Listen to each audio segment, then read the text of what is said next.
अस्सलाम वालेकुम। अच्छा जी, हमारे पास एक नया प्रॉब्लम है रिलेटेड टू केमिकल इक्विलिब्रिया, जिसके अंदर हमने Kc यानी इक्विलिब्रियम कांस्टेंट कैलकुलेट करना है फॉर ए रिएक्शन। अभी हमारे पास ये रिएक्शन दिया हुआ है जिसके अंदर हमारे पास टारगेट मॉलिक्यूल थायोनाइल क्लोराइड है और thionyl chloride chlorine gas, oxygen gas और सल्फर गैस से बनता है। अब ये हमारे पास जो टारगेट रिएक्शंस है इसका Kc हमने कैलकुलेट करना है। इस रिएक्शंस के फर्दर 3 पार्ट्स बनाए गए हैं। अब इनको तीनों को कंबाइन करके हम ऐसे इस तरह कंबाइन करना है इन तीनों इक्वेशंस को, इन तीनों स्टेप्स को, कि हमारे पास ये इक्वेशन बने। अच्छा जी, अब यहाँ पे क्वेश्चन नंबर 2 देखें। सल्फर ऑक्साइड है प्लस क्लोरीन गैस है, थाइनाइल क्लोराइड बन रहा है। इसको अब यहाँ पे इसको ओवरऑल रिएक्शन कंसीडर कर लें इस केस के अंदर। अब ये कैसे बनेगा? ये बनेगा जब आप हाफ स्टेप नंबर 1 में हाफ मोल्स सल्फर गैस के और 1 मोल ऑक्सीजन गैस का रिएक्ट करें, SO2 बनेगा। फिर इसके बाद SO2 गैस जो है वो डिकम्पोज होके SO गैस बनाएगी और ऑक्सीजन गैस बनाएगी हाफ मोल्स में। अब इसमें ये देखें कि हमें पता है कि ये अगर आप कंसीडर करें that is the step number 1 of this reaction.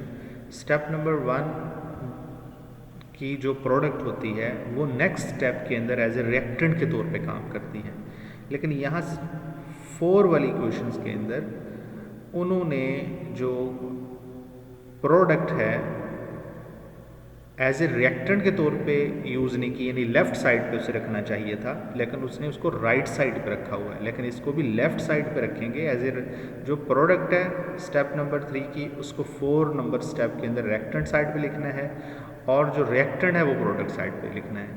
तो फिर ये हमारे पास कंप्लीट स्टेप बनेगा।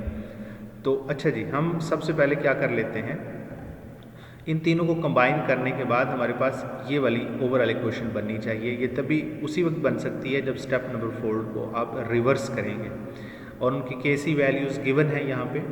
तो सबसे पहले हम इक्वेशन नंबर 2 के अंदर Kc की वैल्यू जो K2 हम लिख लें इसको, वो ठीक है, एज सच इस क्वेश्चन को लिखना है, इसको कुछ नहीं कहना। क्वेश्चन नंबर जो 3 है उसको भी एज सच लिख लेना है, लेकिन क्वेश्चन नंबर जो 4 है यानी स्टेप नंबर 4 है, इसके अंदर जो प्रोडक्ट थी उसको रिएक्टेंट साइड पे लिखें और जो रिएक्टेंट साइड पे लिखा हुआ नहीं लेफ्ट साइड पे उसे राइट साइड पे लिखें। जब आपने क्वेश्चन रिवर्स की तो डेफिनेटली जो इक्विलिब्रियम कांस्टेंट्स है उसका भी रिवर्स लेना पड़ेगा, यानी 1/K4। ठीक है जी, इसको Kc को आप K4 भी कह सकते हैं। तो ये हमारे पास 1/278 हो जाएगा। ठीक है जी। अब इन तीनों इक्वेशन को का सम ले लेते हैं। सम कैसे लेंगे?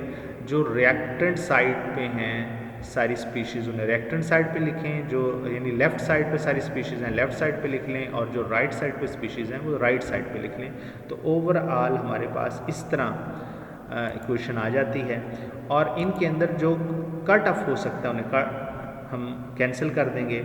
जैसे रिएक्टेंट साइड पे लेफ़्ट, या हम लेफ़्ट साइड पे बोल सकते हैं इसको, SO2 कैंसिल कर देगा राइट साइड पे SO2 के साथ। और इसके बाद देखें कौन से इसके अंदर कैंसिल आउट हो सकते हैं। इसके बाद SO है,